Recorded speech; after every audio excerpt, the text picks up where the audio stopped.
احنا الحين مع ضيفة من ضيفات القسد، راح نسألها حبيبتي كيف كانت بدايتك في السوشيال ميديا؟ بدايتي في السوشيال ميديا كانت الحمد لله بداية موفقة، إذ إن أنا مهتمة جدا بالفاشن. أنا فاشن ديزاينر، فنانة تشكيلية، والسوشيال ميديا جزء مهم قوي من حياتي، فكانت بداية موفقة طبعا. حلو، وشنو هو الكونسبت اللي مسويته في صفحاتك؟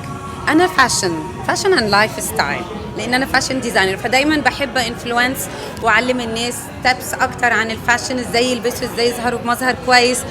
كمان I believe in women empowerment، فعشان كده دايما بحاول أشجع الست إن هي تظهر في أحلى صورة ليها.